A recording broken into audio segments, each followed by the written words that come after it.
and we carried the report to Parliament. I was a leader to the opposition, too. I didn't ask for any probe.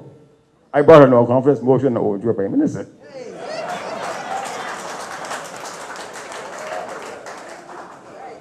So that all across the world, you can't find any instance of any leader of any opposition writing the Prime Minister, begging the Prime Minister to carry out a probe for him as the basis upon which he or she could bring a no-confidence motion against the government. It is not known in modern government. It is not even known in ancient government. And think about it for a minute. He has the power to do the probe. He should be anxious to have the probe done by him, because the fact of doing the probe itself will be saying that he as the opposition leader is working. But he wants me to do a probe, to give him a report to carry to the House or else, and then come to the or else. But you know, I am glad that we have this debate, not because it put Clyde in the spotlight, but you know, it allows us to focus on an issue. Thompson was just in Canada recently washing his mouth on Barbados. And his issue was that this government does not like small black people. And we've done nothing for small black people. And I think it is symbolic, it is significant that at the very time he is talking, telling the rest of the world that this government doesn't like small black people, he's bringing a no-confidence motion against my Minister of State, Minister of Finance, for trying to help a small black man. And it causes me to think about the way in which we must not allow our achievements for small people to become the victims of an adverse propaganda in this country. Because it is something that is sad in the message that is sent, that people like ourselves who came out of small black experiences don't like our own. We are the government, first government in the history of Barbados that ever put a small business development out on the statute books of this country. And we found in Barbados under David Thompson where small businesses were paying taxes on the profit at 40%. A small businessman today is paying taxes on the profit at 15%.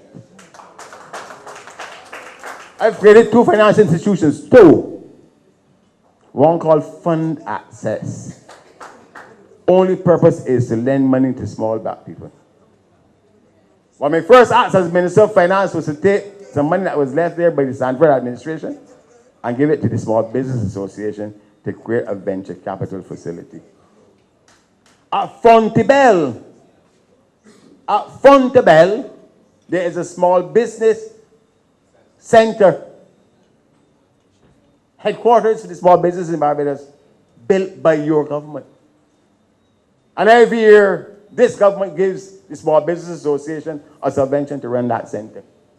Every year, I ask the Small Business Association to come forward with an additional project to help small black businessmen in this country. One year, it's a project to help, and you got to hear about these things, a project to help small people living with HIV/AIDS to create their own enterprise. You get $1 million for that. You know why? Because people living with HIV/AIDS in this country are small people, not businessmen, can't find jobs. So they've got to create their own to hold $1 million and help them. There is now a small business center in Spikestone, one in St. Philip, and you know why? Because you got small people, not just in Bridgetown, but all across the land. And a lot of small people do not know how to fill out forms to carry to the bank to raise money. That's why they remain poor. And I told the Small Business Association, look, you just can't have a center in Bridgetown, carry one to Spikestone, carry one to St. Philip, so that those people who want help, you carry these services to the people, rather have to ask the people to come to these services.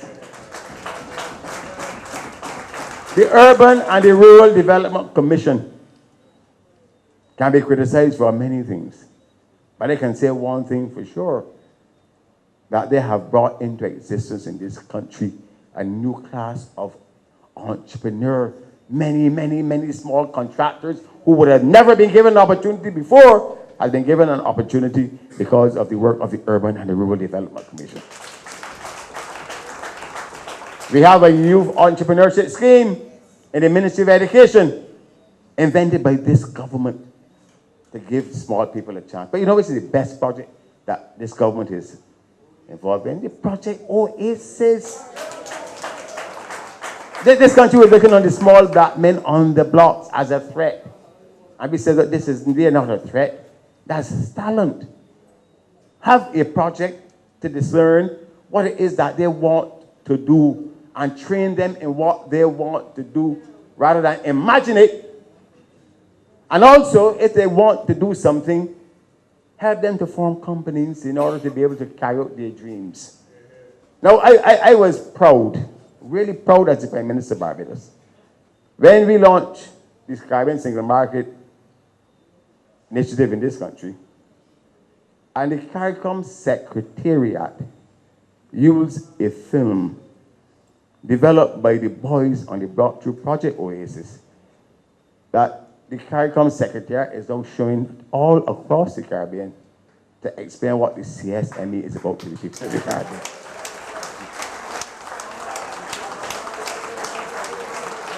That's it there? You have a Project Oasis, my brother? God bless you, son. And we're going further. I have told the Ministry of Education, look, you just can't make fellas get training and leave it at that.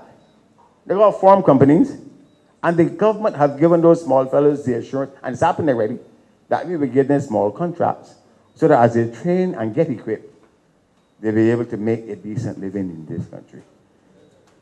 And you know, it therefore comes as a sad thing when this record that is without comparison in the history of Barbados in support of the small business sector can be discredited by Thompson at home and also discredited by Thompson abroad. And I'm asking people of goodwill in this country to take stock of what is happening in this country. We are being asked to not to believe our eyes and our ears and become the victims of propaganda. Now, tonight I got to speak in a special way to Clyde about the press. And not in a hostile way. But there are things happening in Barbados that are unsettling as well. This Hardwood matter has arisen because of certain developments at the Nation Publishing Company. And I want to talk about it now. I was in New York, and I didn't ask to be covered, but they covered me in New York, and they were preparing to carry it as a major item in the Nation newspaper. And they had to find a way of not projecting me in the Nation newspaper. So they went out and looked for Thompson over some Putterland South. He didn't give a speech. He was sought for something to say, and up comes this issue about the probes. He's there, and whatever else. Now, I don't cry about my own personal standing, but I respect the office of Prime Minister. I stand here where Barrow stood, Adams stood, where Randy Adams stood, and people must respect the office of Prime Minister.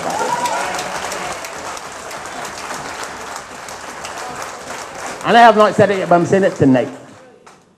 I will not send a letter to somebody and put it in the media, because that's disrespect. I will not write the Nation and put it in the Advocate newspaper. And I feel that if anybody, I will not write Thompson and put the letter in the Nation news or anybody. It's disrespect.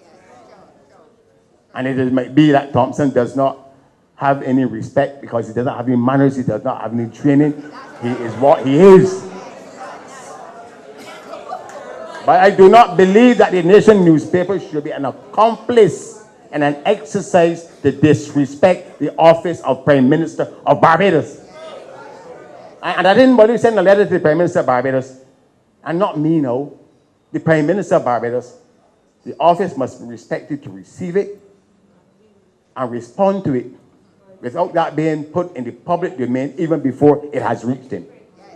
And the Nation